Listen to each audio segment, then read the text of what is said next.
OG, I draw up the plate, and then he go get the cake. Then we link up with the gang, gang, gang. OG, I draw up the plate, and then he go get the cake. Then we link up with the gang, gang, gang. OG, I draw up the plate, and then he go get the cake. Then we link up with the gang, gang, gang. OG, I draw up the plate, and then he go get the cake. Then we link up with the gang, gang, gang. OG, I draw up the plate. Niggas don't know what to think. Thought I get money, you change.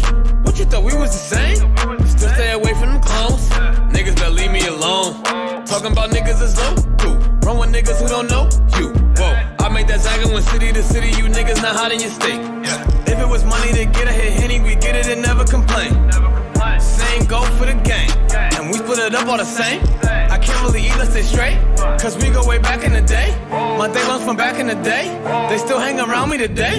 You wanna come round us, you can't.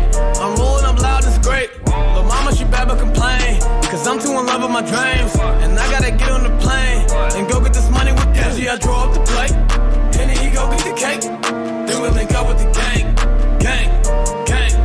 OG, I draw up the plate, and then he go get the cake. Then we link up with the gang, gang, gang.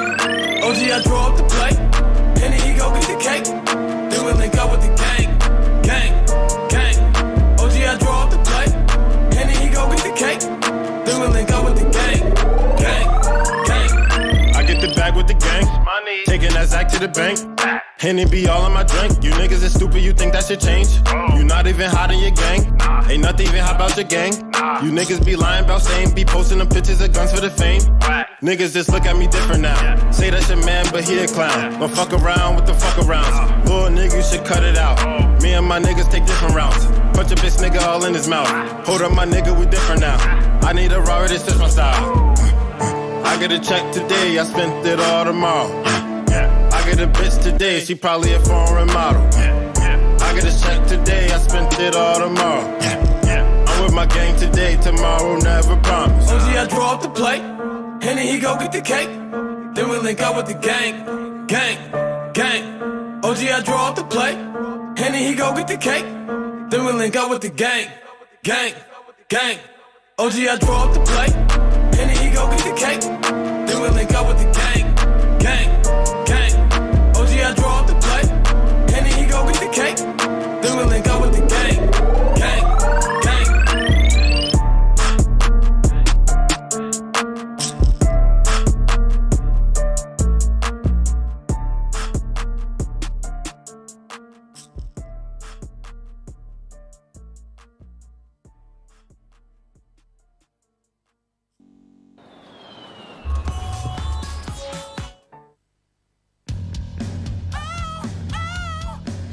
I think I'm cute, I know I'm sexy, I've got the look that drives the girls while I got the moves that really move them. I send chills up and down their spines, I'm just a sexy boy,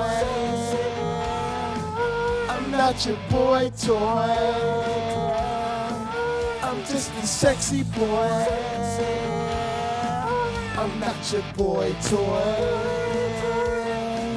I make them hot, I make them shiver. Things get weak whenever I'm around. They see me walk, they hear me talk. I make them feel like their God ain't real. I'm just a sexy boy, I'm not your boy toy.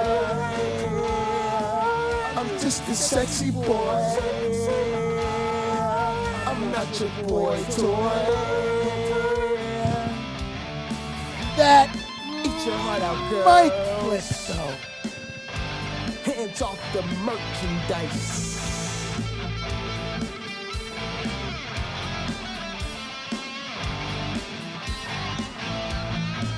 I'm just a sexy boy, I'm not your boy toy. I'm just a sexy boy, I'm not your boy toy. I'm just a sexy boy, I'm not your boy toy. I'm just a sexy boy. I'm not your boy toy. I'm just a sexy boy. I'm not your boy toy. I'm just a sexy boy.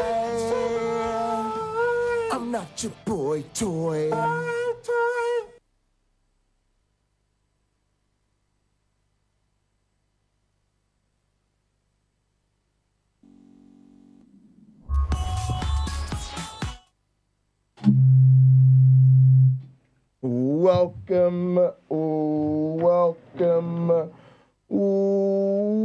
Welcome everybody to another edition of the Pocket Locker Podcast. I am your host with the most, all the way from the East Coast. And as always, folks, I am in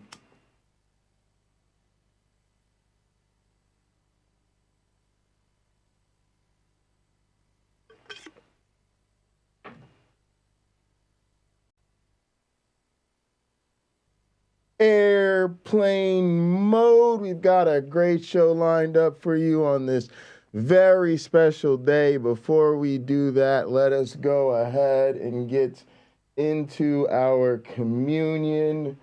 Y'all already know the drill. Please raise your glasses and hold on to your asses.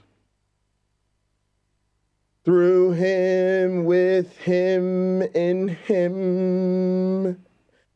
the unity of the flying man. All glory and honor is yours who flight for our sins forever and ever. You may drink. That's not the right song.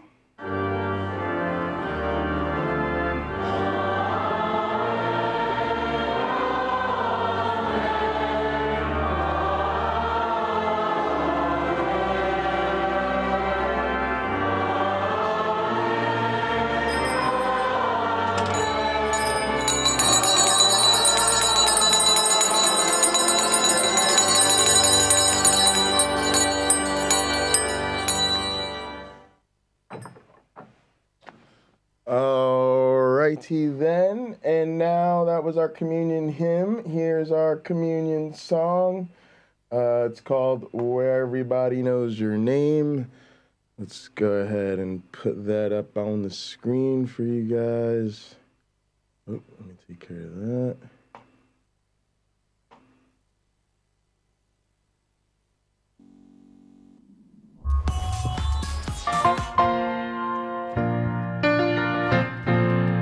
Making your way in the world today takes everything you've got. Taking a break from all your worries sure would help a lot. Alright, I got Pragmatic Crystal first.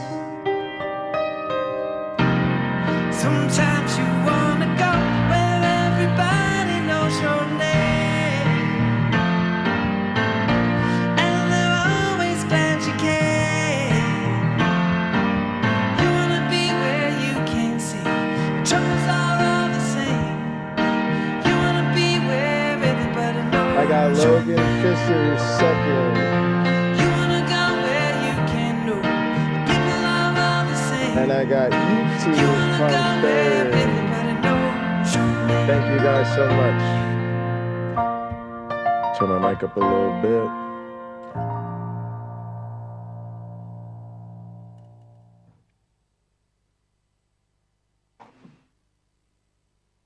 All right, gang, I'm sure most of you have heard the news that Tucker Carlson has been fired from Fox News. And it was just perfect timing that I happened to get a clip today on my YouTube feed about what a fucking con man William Lane Craig happens to be. And it's like the perfect confluence of fucked up business, as my main man Uncle Bobby would say. Because you just have to realize it's the same fucking grift. Every single time William Lane Craig gives a speech, he talks about how the real reason he's a Christian is because the Spirit moving in his heart and experiencing the love of Jesus. And most importantly, he turned around in class and he saw Jan, his future wife, and her opening up her heart to him is what opened up his heart to the Lord, and the blase and the glavinoids. And then he's always, but when we are in conversation, aka debate, aka when you're trying to be the last person standing winning a debate, aka when you're trying to throw atheists all the way under the bus, but then you resort to the kalam and the kalaim and the historicity and all of that bullshit. Behind the scenes, when the man gets a little bit too loose, he throws evangelicals all the way under the bus, lets us know what fools they must be for taking such a literal interpretation of the scripture. Yet, when he gets in front of these fools, these are the people whose faith he is trying to reinforce. And he is the name they so often use to do it.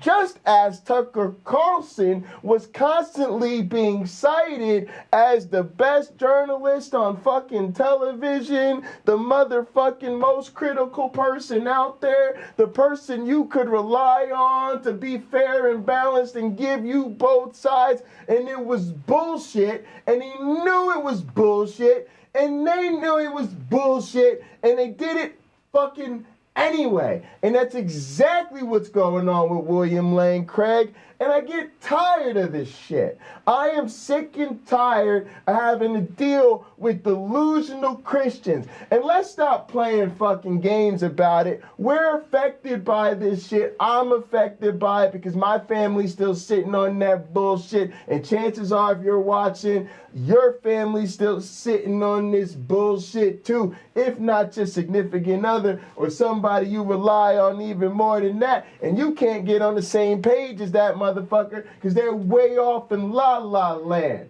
Most of them have spent their entire life believing a faith they've never examined. But if they get half a clue that they ought to examine it, if they get half a clue that they ought to figure out what to do, what are they going to do? They're going to go clickety, clickety, clackety, clackety on to how do you defend the Christian faith. And who are they going to find? Dr. William Lane Fuckface Craig, who is going to lie to their faces just like Tucker Fuckface Carlson's ass got up there and lied on Fox News every night. Now let's see what this man has to say about this man. And what the hell is going? Oh, I'm way back behind y'all on my tablet over here. Let's get this party started. Sam, would you get over here? I don't know, Sam, you being camera shy. What's going on, sir? What would you like? Smart to do, and sir? well-spoken agrees with your position. It gives you confidence. It's always nice when someone smart and well-spoken agrees with your position. It gives you confidence that you've thought about the issues correctly, even if the well-spoken person hasn't actually said anything substantial. In this respect, William Lane Craig is a conman. Con, of course, being short for confidence. When people ask him tough questions about Christianity... Now, look, y'all know me. I ain't one for the semantics and the philosophical bullshit, but I think this point is actually rather important. We have to remember what con man actually means. Confidence man. And that's exactly what Tucker Carlson did. He said some bullshit he knew wasn't true in order to give his audience confidence to carry on as though that nonsense was the real deal. William Lane Craig does the same thing. His whole ministry, his whole mission, reasonable faith and all that bullshit, it is all about giving people confidence for something they have no reason to be confident in to begin with. And hang on, I see my young, look at my look, no, she gotta be, oh yeah, you gotta, boom, there you go, let's get it. He delivers practiced answers in a calmly arrogant tone, which makes people feel protected and reassured. Preach on it. But when you rewind the tape and think about what he actually said, you realize that his answers don't really solve anything. Exactly. And many of them simply raise even more questions. Exactly. It's not an exercise in doing good philosophy. Exactly. Kudos to this man. That is a very good overview of the William Lane Craig problem. That's exactly what's going on. And people, you need to realize it. Now look, I'm going to be honest. A lot of y'all love your boy Pocket Locker, and your boy Pocket Locker appreciates the love. But let's be real. If you send people one of my streams, like, look, you really need to listen to this Dr. J. Bundy. He's a very sophisticated academic. And they're just not going to be feeling that. They're like, who the fuck is this wild person? So look, holla at your boy. Head over to, what is this channel called? Venaloid. And no, I'm not dropping the link. I don't have the link. Venaloid. Can you spell Venaloid? How many Venaloid channels do you think there are? Venaloid. Hit him up with a share. Send that to some of your family members. He's nice and reasonable and he has on a collared shirt and everything. I mean, he's breaking it down. It's an exercise in projecting confidence.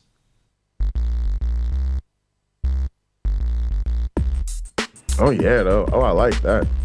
As I was looking for reference material for another video, I realized that William Lane Craig makes a case. habit of answering challenges to Christianity in the most simplistic and ad hoc ways I've seen from any apologist. Let's get more cameras. Let's get more meat. Were it not for his polished delivery, I honestly don't think anyone would take this man seriously. There we go. If you know someone who relies on William Lane Craig for reassurance that Christianity is true, if they feel confident in their conclusions because William Lane Craig has done the legwork, this video is for that person. First, let's look at Craig's answer to the question of why God couldn't have created a world where everyone was saved and no one had to go to hell. It may be that if there are worlds of universal salvation, that they have overriding deficiencies that make them less preferable. And one that I thought of, for example, would be maybe they've only got 2 or 3 people in them. And if he were to create any more, then at least one of them would reject God. And that would seem to be a pretty deficient world. So all right, before he rolls out on this, let me just add a little couple of kicks and the punches to get the party started. What the, like, I just hate. All right, I know this video is about hating on William Lane Craig, and I do hate William Lane Craig. But I get really frustrated with all the people who want to compliment this man and talk about how intelligent he is. And to me, I'm going to put him on the level. I'm going to tell you what level he's on to me. To me, that motherfucker is on the same level as fuckface Doug. Literally fuckface troll Doug. Why? Because the motherfucker is constantly suggesting that the rest of us engage in a thought experiment that this motherfucker clearly has not thought through. And all we have to do is ponder upon the thought experiment for a mere moment. Literally, as soon as you hear the shit, your brain processes it, and you can already see the motherfucking problems. But every time I turn around, somebody is licking this man's booty hole, telling me how he's a genius and he's brilliant and he's intelligent. I feel like I have this curse in my life where I'm just smart enough to see that the people keep telling me are the brilliant ones in the room are really not that fucking smart. I wish I was smart enough to figure out how to get rich and provide a better fucking way of life for myself. But I ain't got all that right now. But what I do have is to tell you, Doug is not that smart, and William Lane Fuckface Craig is also not that smart because he says stupid shit like this on stage with cameras rolling.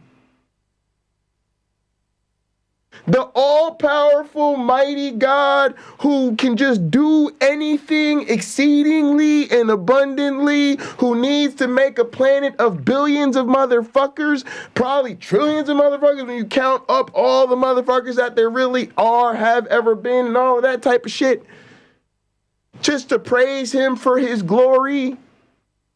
But he can't figure out a way to just forgive everybody. He can't figure out a way to be like, y'all are kind of fucked up, but one of y'all invented this thing called a mirror. Yeah, I hadn't even thought of a mirror. I know I'm perfect, but I never thought of a mirror. I looked in the motherfucking mirror. I saw the motherfucker who made y'all sinful and fucked up. Realized that shit was my responsibility. So I decided to forgive everyone for their sin because I'm the one who made them sinful. Boom, done. And God couldn't think of that.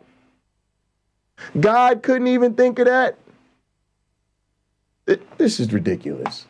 The only problem with a possible world containing just two people is it would be deficient. What does that mean? In what metaphysical sense is a world with two people not enough?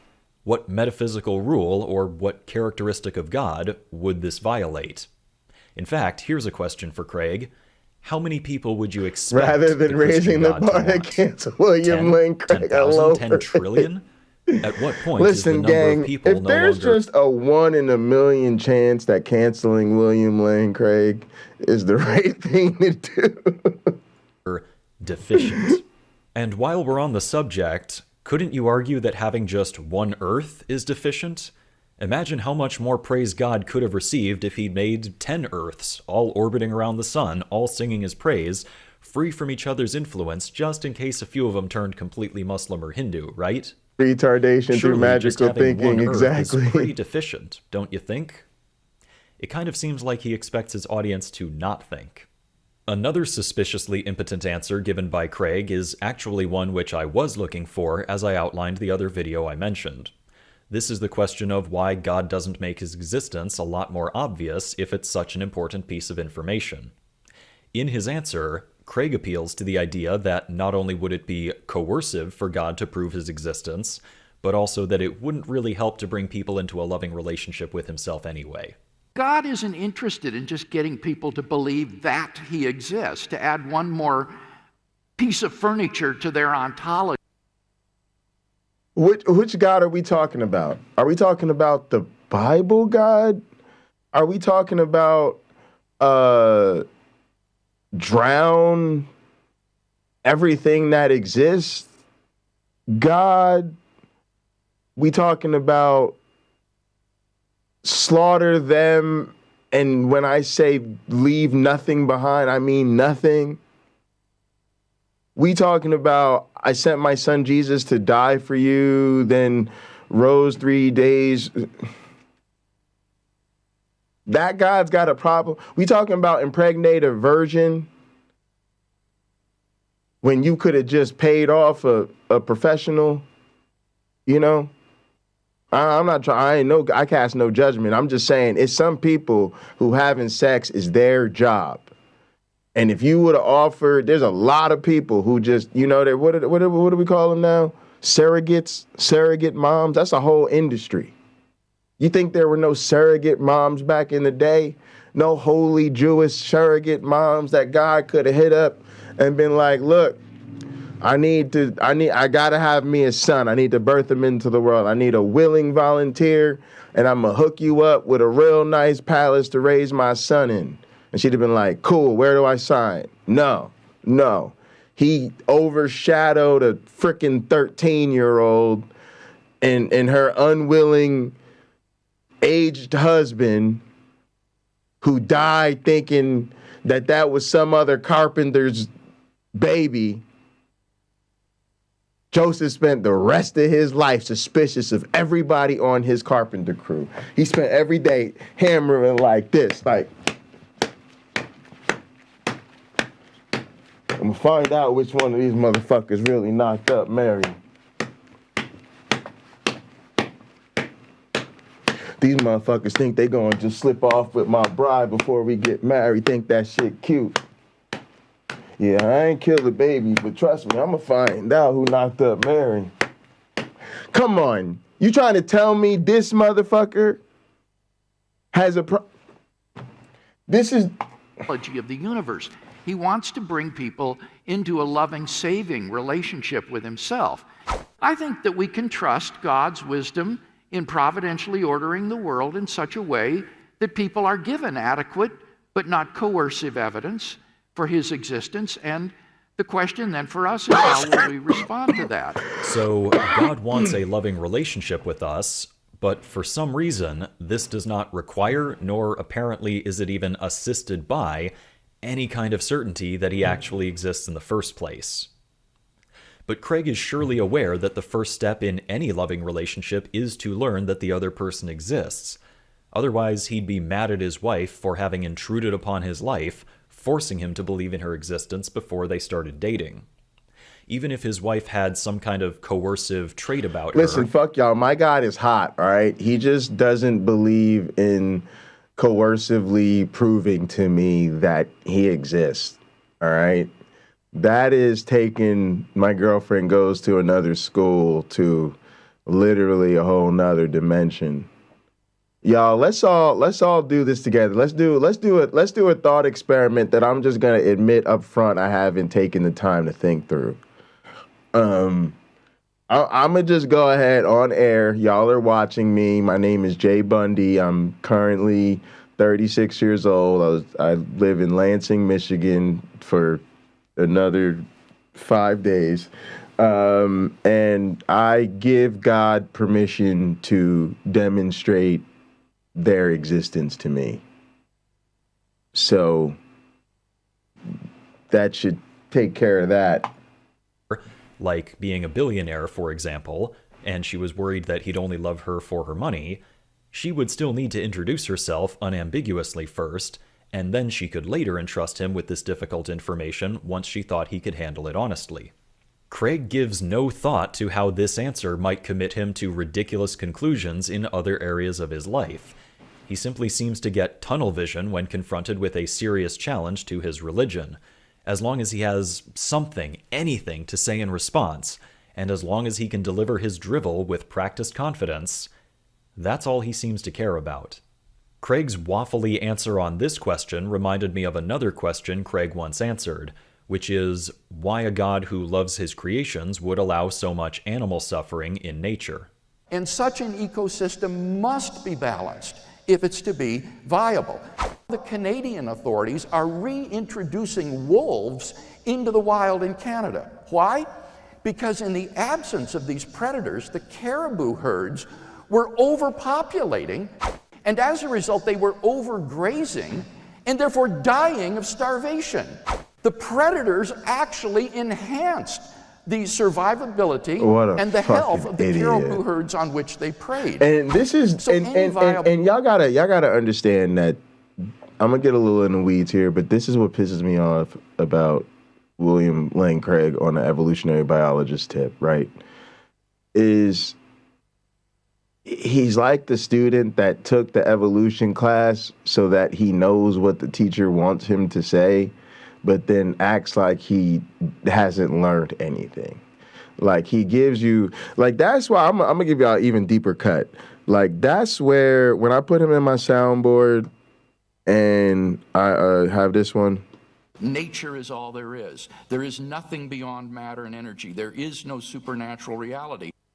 Now, I know that sounds like I'm quoting William Lane Craig from his website, Reasonable Doubt. Like, that was the whole gimmick, right? That people think I'm quoting him out of context. But that's why I started doing that. Because I've heard him say shit where it becomes very clear that he knows exactly what the correct answer is. And he will be like, oh yeah, I know this is what the naturalistic position is. And then articulate it, dismiss it, and then turn around and give God credit for a naturalistic explanation. It is the most twisted, dishonest bullshit imaginable. He is telling on himself. It's like, I just want to tell him so bad, motherfucker, I know that you know better. And then it's like you just want upside his head real quick, like knock it off, fool. Like stop playing up in this motherfucker. People's grandmas acting retarded because of your stupid ass. ecosystem needs to have predation in it in order to succeed. Right, because an all-powerful, all-loving God couldn't simply limit the fertility rate of animals so it always stays in balance with the plant life. Nope. Apparently, the only way to balance an ecosystem is to have the plant eaters physically ripped apart by monsters. Apparently, there's just no other possible way for an all-powerful God to balance an ecosystem. And people actually believe this tripe when it comes out of Craig's mouth. I know what I'm talking about. Even the creators, really the creators of video games figured out a way to make a world where you really just don't have to eat stuff. Like, it's just so ridiculous. The funny thing is, if you want to take home message, folks, if you want to leave with some nourishment, which I gotta be honest with you, I don't really like being too much in the nourishment game. I just like to slip a little education in there once in a while. But really, I'm here to have fun. But look, you can articulate to people that William Lane Craig is trying to get his audience to be confident in a limitless God. But all he ever does is explain God's limitations. Well, he couldn't do this, and then there's this restraint, and there's no possible way, right? He's just constantly telling us what God probably can't do. That's it. The kinds of answers right? Craig seems content to give. I want everyone to remember this answer he gave to the question of why we ought to obey God's commands. Craig loves to argue that atheists cannot justify their moral truth claims, and that atheists ultimately have no foundation for why something is right or wrong. So how does Craig justify his moral truth claims? What is Craig's ultimate foundation for morality? Why is it right to obey God's commands? Suppose you say that the reason we should obey God's commands is... Also, look, we're just going to settle this. This is my channel. I'm keeping it real. Congratulations, Christians. I fucking believe you. Okay? Like, look, gang, hopefully there are no believers that are going to hate watch this and clip this out of context. I'm definitely very scared that would happen. I'd lose so much sleep. I'd probably delete my channel because I would just be so terrified. It's too terrifying. But look, let's just keep it real. Christians, I fucking believe you. I believe you. You can stop trying. I know it's not the proper thing to say in atheist debates, and the atheists are gonna not like me because I said it, and the debate me bros are gonna tell me while I'm wrong and then kick me over to the philosophy bros who are gonna break it down for me. And I'm just gonna be honest, I don't really give a shit about any of that.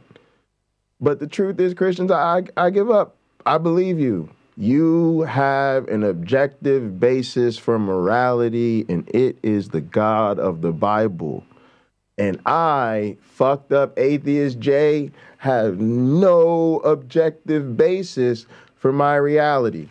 I'm not even going to debate it. Congratulations. You know what, gang? I'm going to tell you probably what it is. It's probably the pro wrestling in me. And, you know, I do love whooping Christians' ass, but I also, you know what I love even more than that? Putting asses in seats and eyeballs on screens. We here to put on a show and sell tickets up in this motherfucker. I don't want to defend the United States Championship in front of no people and some fucking dogs. I want a fucking sold out arena. So along the way, the other side gonna have to get some wins. The Christians gonna have to score some fucking victories up in this battle so people can stay engaged in the progression of the motherfucking storylines.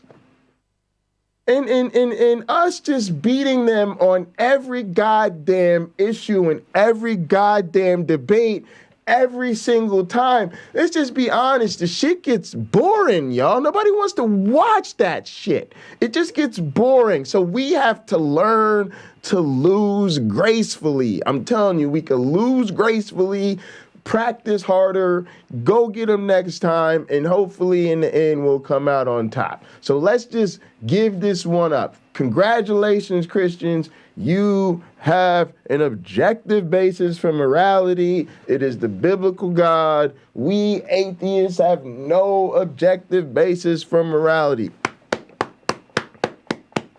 Now, where the fuck is Vanna White? Because somebody needs to tell these motherfuckers what they have won. Okay? This is why I don't want to be around y'all. It's why I don't want y'all in my life. It's why I don't want to share airspace with y'all. It's why we can't be neighbors. It's why we can't be friends. Okay, you have an objective basis for morality, and the objective basis for your morality is the most evil monster to ever exist. Do you realize the most horror of horrible horror flick people who just like to make movies about fucked up shit happening and everybody dies and they just want pain and suffering for their glory? Literally, they're fucking movie fucking artists and they do nothing but make miserable movies about human suffering and misery, and they get rich off that shit. They do it for their own fucking glory, and none of them has ever written a fucked up ass story about, you know what, let's just drown everything. Yeah, let's just fucking drown the entire fucking planet. Nobody's even ever imagined a fucking creature that evil till that motherfucking Bible came along. Okay, the motherfucker who was like, yo, go up to this hill, bro, lay your son out, and I'm gonna need you to just kill him. Yeah, I'm gonna need you to chop him. And then you go to swing that shit. Wait, don't. I was just kidding. I was just kidding. I just wanted to see how, I was just testing your loyalty. But now I'm gonna reward you because you're willing to kill your kid for me. I think that's fucking wonderful. Yeah, you know, I could just forgive people for as fucked up as I made them, but no, I think I'm gonna impregnate a virgin with my perfect son, make him live a fucking holy life where he never does anything wrong, and then have him fucking crucified on a motherfucking cross. Yeah, I've got the cure to this COVID shit, but let's see how well the vaxxers and the anti-vaxxers work it out. I could just make COVID go away, but I'm too busy figuring out who I want to win the fucking football game. Christians, congratulations. You have an objective basis for your morality, and it is why you need to get the fuck away from me immediately. It's because he has commanded us to. Scary ass motherfuckers. In other words, God's commands are self-inclusive. If God has said, obey all that I command you, then that is itself something that he has commanded us. And so it would be comprised in itself. And it seems to me that this is a perfectly legitimate justification for saying why we should obey God. A perfect circle! I couldn't help but notice the shit-eating grin on Craig's face right after he gave that circular answer. Look at that. That is the face of a man who knows he's said something ridiculous. That is not the face of a serious thinker, that is the face of a smartass. Craig knows that he's made a circular argument, an argument which anyone could make about any moral system. But it doesn't matter because he was asked a question and he said words in response. Mission accomplished. Yeah, appreciate it. It should boggle everyone's mind that a degreed philosopher would offer such pathetic solutions to such fundamental problems. But honestly, it doesn't surprise me that this is the man William Lane Craig grew up to be. When you hear Craig talk about how he first became a Christian as a young teenager, you realize that his actions as an adult make perfect sense. Christianity is his emotional support ideology. By his own telling, teenage Bill Craig was extremely sad, depressive, isolated, and angsty, like most teenagers. Most teenagers feel this way, and most teenagers eventually overcome these feelings through self-exploration and just the passage of time. Craig likes to dress up his teenage issues as being uniquely philosophical, but it's the same journey that most intelligent teenagers go through. As I moved into my teenage years, I began to ask the big questions in life. Who am I? Why am I here? Where am I going? As I wrestled with these questions, I found myself sinking into ever deeper despair.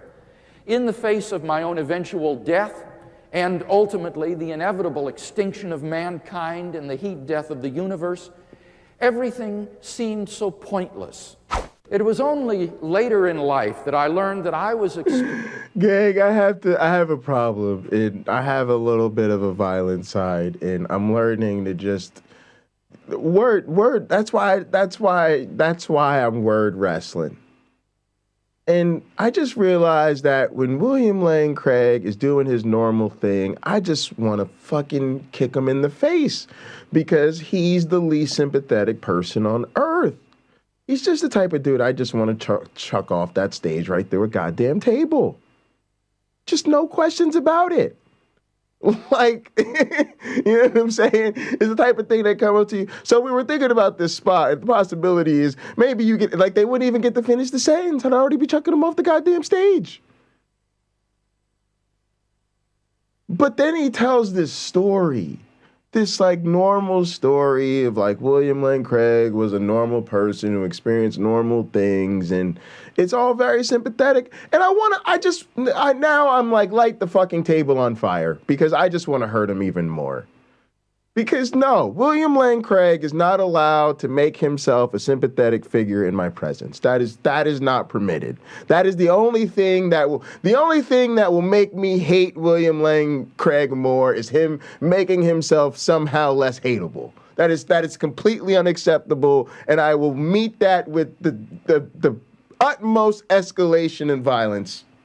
Experiencing what existentialist philosophers call angst. Most people call me Teen Angst, but you can come up with whatever pet name you want for me. A deep despair or hopelessness at the core of one's being in the face of the absurdity of life. Angst, angst, angst, angst. In the search for answers, I began to attend a large church in our community. Really?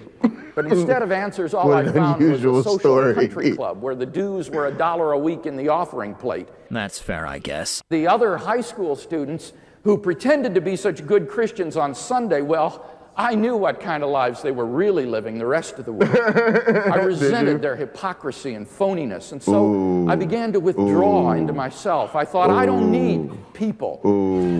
So much. And I gotta be honest with you, I even think this way about people in my own life, but this is why Christians don't want their faith challenged. Because they've spent their whole lives having this huge one-up on everybody, right? Like at the end of the day, we're the fucking good guys, we're the heroes. And they've literally been looking down on people. Like, it's just funny stories people tell, but I was just reading a story my mother shared with me. And I realized, like, this is so sad. This cult made you so judgy that you grew up judging all the young people. And then if you were to really let go of this ideology, you look back and you realize, oh shit, like, maybe I was the fucked up one. And that is really hard. And I think that's a huge part of people's struggle to let go of that identity that we don't even talk about. But it's fine. Like, it just happens, right? It's happened to so many people. It should be okay. It has to become more okay for people to realize that, yeah, like, just because you were brought up to live a certain way, believe certain things, doesn't mean that those things are the right way to go. And when you realize that, like, it's cool to change your mind, but whatever. I digress. Let's get back to this. Teenage angst. I was on my way to becoming a very alienated young man. Still the are anger a very and the alienated that I felt young just man. ate away at me inside. If I start to get a little too out of control and my friend depression butts in, it's important to talk to a trusted adult.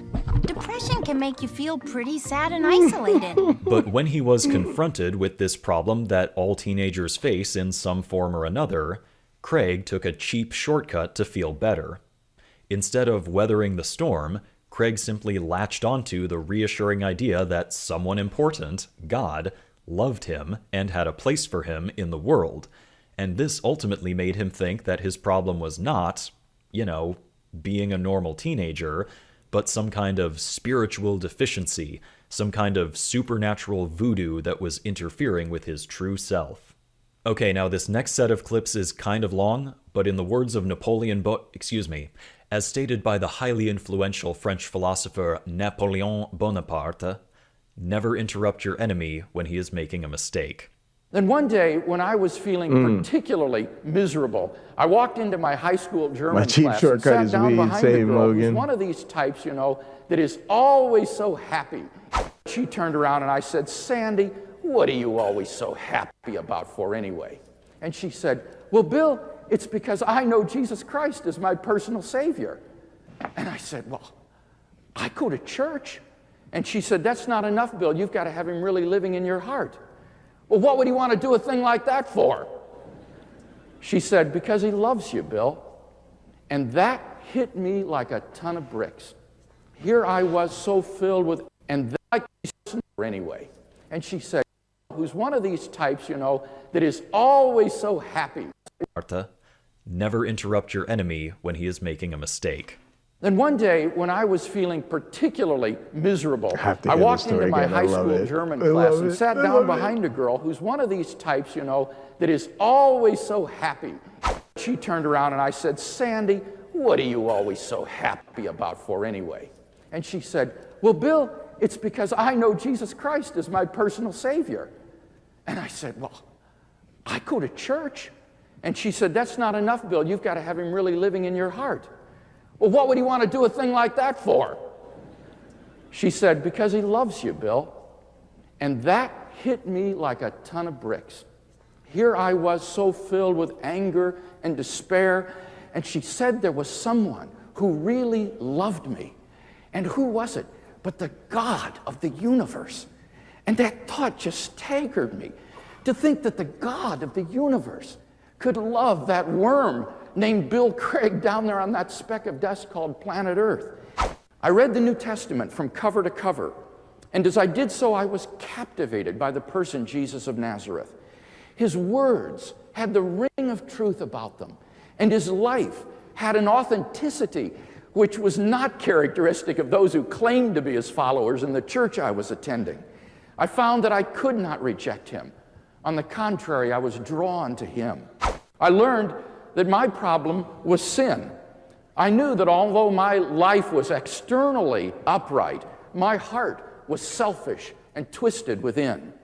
I learned that as a result, I was spiritually dead and alienated from God. Craig does not seem to have realized that most teenagers feel the same way, and that most teenagers get over their angst and isolation with time and effort, and or just getting used to your new hormones. I, too, was a very sad, depressive, and angsty teenager. I had very similar depressive thoughts when I was that age. But I got over it, just like most teenagers get over it. It just takes some time, and ideally, some self-exploration. This is why teenagers say and do stupid shit. They're exploring their boundaries and seeing what kind of people they are. But it seems that young Bill Craig instead chose the convenient emotional placebo, one which he still holds onto as an adult. And now, as he looks back at the difference between teenage Bill and adult Bill, Craig believes that without Christianity, his life would simply be unlivable, hopeless, and absurd. The way he talks about life without God, and the way he describes how a consistent atheist should behave, he seems to think that if he stopped believing in God, then he would go right back to being the same miserable, depressive, and angsty teenager he used to be. Thus, on atheism, life itself becomes ultimately meaningless. If God does not exist, then life is without ultimate purpose, value, or significance.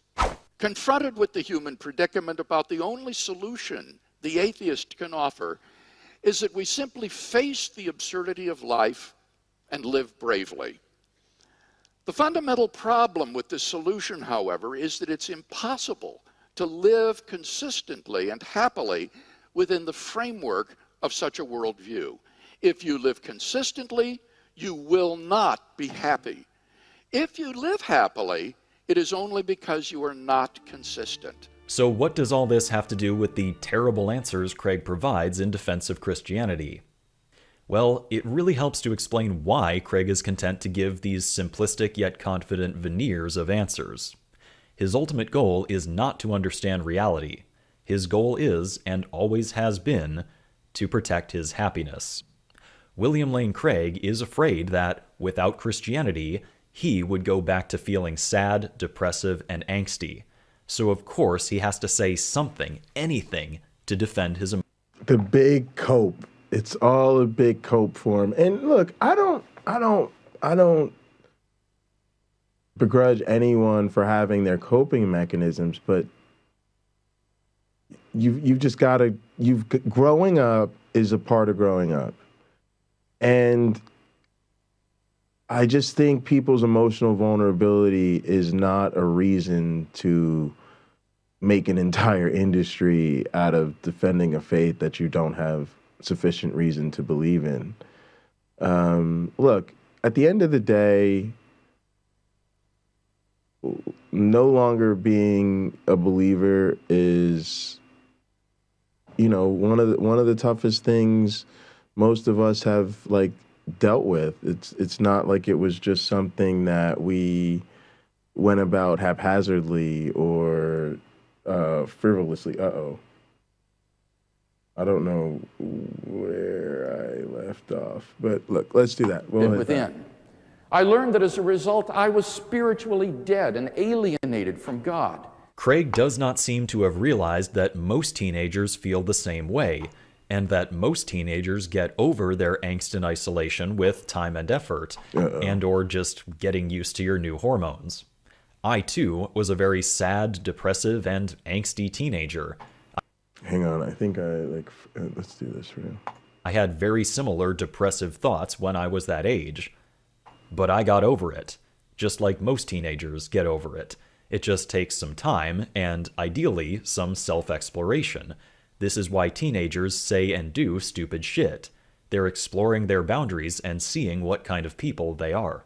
But it seems that young Bill Craig instead chose the convenient emotional placebo, one which he still holds onto as an adult. And now, as he looks back at the difference between teenage Bill and adult Bill, Craig believes that without Christianity, his life would simply be unlivable, hopeless, and absurd. The way he talks about life without God, and the way he describes how a consistent atheist should behave, he seems to think that if he stopped believing in God, then he would go right back to being the same miserable, depressive, and angsty teenager he used to be. Thus on atheism, life it's kind of so sad. Ultimately meaningless. If God does not exist, then life is without ultimate purpose, value, or significance. And this is more hope, meaning, and purpose nonsense. About the only solution the atheist can offer is that we simply face the absurdity of life and live bravely. There it is. The fundamental problem with this solution, however, is that it's impossible to live consistently and happily within the framework of such a worldview. If you live consistently, you will not be happy. If you live happily, it is only because you are not consistent. So what does all this have to do with the terrible answers Craig provides in defense of Christianity? Well, it really helps to explain why Craig is content to give these simplistic yet confident veneers of answers.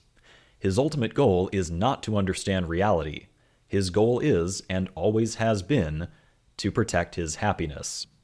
William Lane Craig is afraid that, without Christianity, he would go back to feeling sad, depressive, and angsty. So of course he has to say something, anything, to defend his emotional teddy bear. In my opinion, William Lane Craig is a man who never finished growing up. He outgrew his depressive teenage mindset, but he's become so attached to his teenage crutch, his emotional support ideology, that he cannot even imagine how any other person could live without it, or something like it. As an adult, Craig lives in fear that if he lost his religion, he'd go right back to being a depressive and angsty teenager. He jumped into a lifeboat full of holes, and now he has to spend the rest of his adult life plugging those holes, offering any and every possible response, throwing everything at the wall, and hoping that some of it, any of it, will stick. Just God like can't be happy Jordan with only two good people Peterson. because right on. it would be deficient or something. Steve, whatever. What did you say? Craig is and dying. God can't reveal Hopefully his himself because influences. that's just not how loving relationships He's definitely work. he's definitely like declining in his like his vigor, but I don't know anything about his health. All the other loving relationships we have. And God needs I just always think predators that it's just because him just getting too comfortable. well, that must be the only way to balance an ecosystem, since it's the way God apparently did it. And we must obey God's commands because because we must obey God's commands. It's self-inclusive. Yeah, that sounds good enough, right? Pay no attention to the reasoning, just be happy that the words sound good when you say them. Craig has even gone so far as to say that reason itself should capitulate to Christianity, that it should serve his religion like a handmaiden. It's helpful to understand the difference between what Martin Luther called the magisterial and the ministerial uses of reason. The magisterial use of reason is when reason stands over and above the gospel message like a magistrate and judges it. The ministerial use of reason is when reason submits to the gospel message and serves it as a handmaiden. And Luther argued, I think correctly, that reason is primarily to be used in the ministerial role. Reason is a tool that God has given us to help better understand and defend our faith. But I think the way in which we fundamentally know that our faith is true is through the inner witness of the Holy Spirit. My faith in Christ is not based upon arguments and evidence. Retires. William Lane Craig is not a serious intellectual in this discussion space. William Lane Craig is the person who insists on bringing his emotional support peacock onto the airplane, even though it shits all over the place. There it is. His entire career is a confidence game. Oof. My purpose in making this video is not to argue that Craig's ideas are necessarily wrong on this basis, but to show that no one's confidence in the truth of Christianity should be bolstered by William Lane Craig. Christianity just so happens to be Craig's emotional support ideology, and he's made a career out of being a con man for Christ. Man, good shit, man. And that's the deal, gang. Like, I actually think that was better than I thought. I've had this critique of William Lane Craig for a long time, since the beginning, because I noticed it in his debates. It was pretty much my introduction to him. I just noticed because he would always, they always give away the game at the beginning because they want to get all the Christians in the audience on their side. So we'd always talk about, the story with his wife and how, he really, the inward experience and Jesus gave him hope, meaning, and purpose and all of this nonsense. And then he'd say, oh, but when you debate, and I was just like, this guy's full of shit. And people just are not honing in on the fact that matter of fact, I used to always say, I know it's weird because I haven't talked about William Lane Craig, I think, in a while. And so it's like so weird because I'm so many new substances. But the thing is, like, I'd always say that I would buy William Lane Craig a beer. And by that, I meant to say that I had less of a problem with him on an interpersonal level than I did with other apologists. And the reason would be because, and I don't really feel that way. I can't stand William Lane Craig. Like I said, if given the opportunity to throw him off a bridge, I would just, oh man. It's like I don't know. It's a wrestling thing. It's somebody else's job to figure out how it's done safely. All right, so But I'd always say I'd buy him a beer because he tells you. He gives the whole game away. He says it every single time. He always says right up front. Oh, so it's basically like he knows he's full of shit, and he says it to the audience. So he's honest about it. He's like, yeah. It's pretty much somebody being like, yeah, you know. Really, I'm into this for the emotional stuff, but you know, this is my gig, so I'm gonna do my shtick, you know. And you're like, all right, cool. I mean, but really, I can't stand the man. But you know, I actually really like that language, the emotional support ideology, and I think that that's what we are dealing with, like with so many people.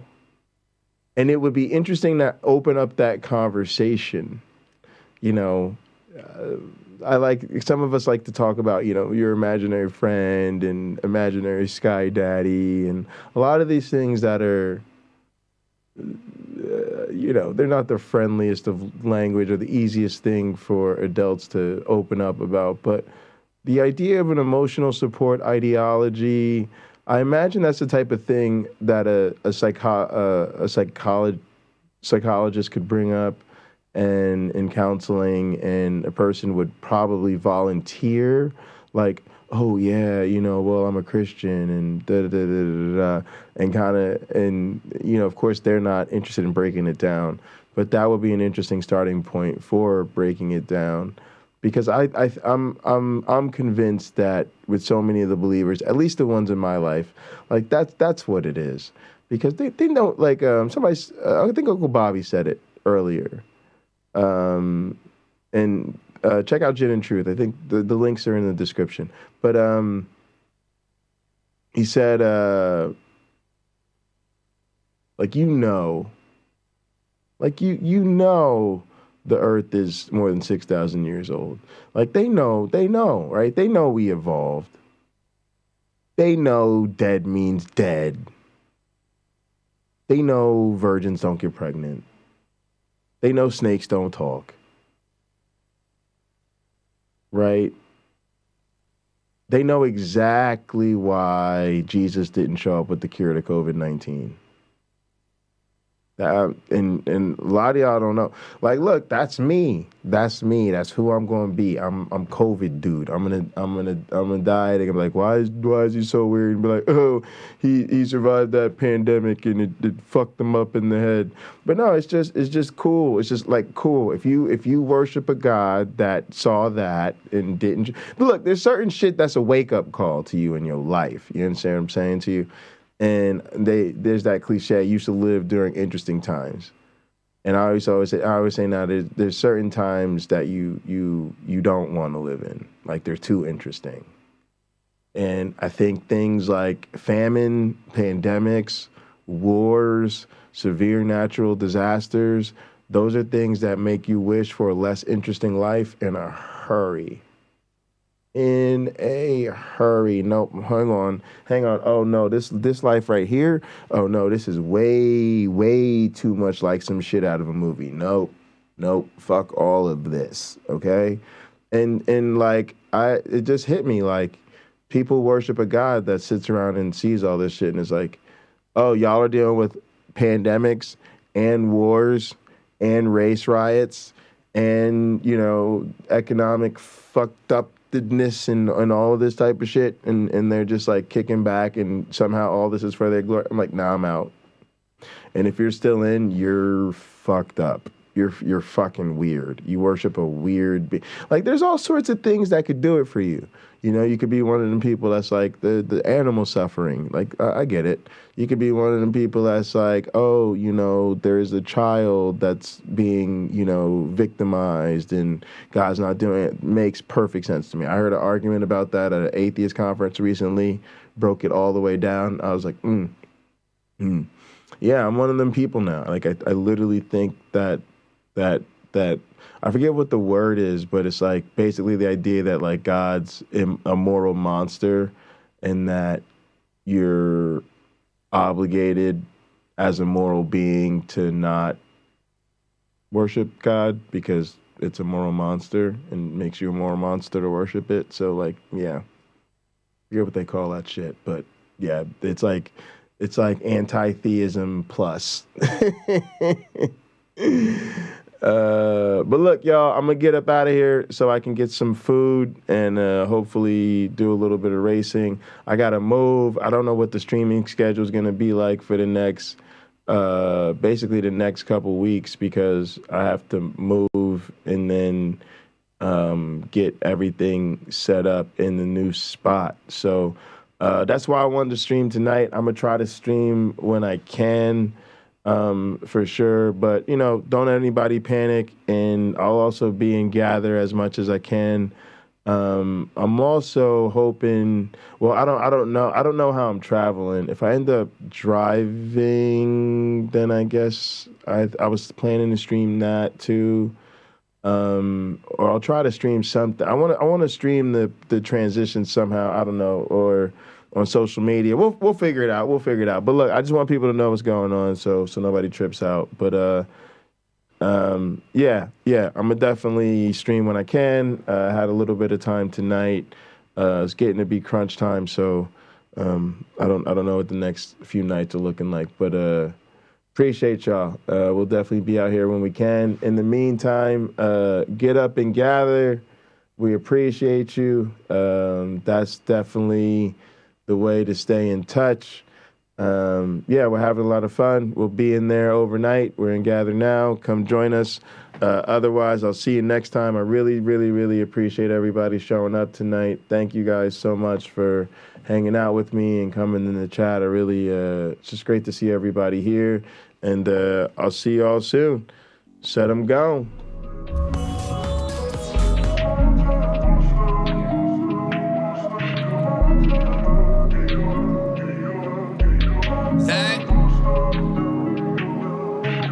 Why she wanna leave me alone? Saying all I do is wrong. No rights when they been left turns. Playing that she gotta let it burn. Saying that the house not a home. Sunshine cause she heard it all before. Sometimes she don't wanna be alone. Most times she don't want me gone. She don't know I try my all. She don't know I sprung in the sun, but I'm going in the winter, so we good to the fall. Remember how I told you I get it and I win. Now I'm got it, you ain't answer my call. Wonder if I've been moving too strong. Maybe I just been moving too boss. Really hate when the feeling get lost. Nowadays she just dodge my calls. In the game throwing laws like Paul. Young legend Miss John like Wall. And I wish you never met like Carl. Dick game lay it down like law. Made plans but you canceled them all. I was just trying to splurge in the mall. Now I'm home stacking bread till you call. It's time to roll. She tryna slide. We smoking Zah. Stop acting shy. Cause you a demon when I get between your thighs, girl. You like my rib, you know I need you by my side, girl. It's time to roll. She tryna ride. We smoking. Stop acting shy. Cause you a demon when I get between your thighs, girl. You like my rib, you know I need you by my side, girl. Be smoking that side. I'm tryna get high. She said that she not ready for love, stop wasting my time.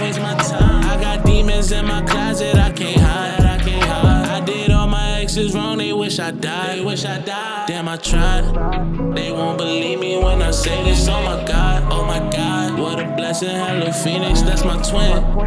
I told these hoes they won't get my heart again, not again. Cause they went missing when I needed just a friend. They went missing, yeah, they always missing. They don't want no smoke, they hit the blunt and started tripping. My daughter about to be 5, I ain't got no time to be bitching. I'm still reminiscing.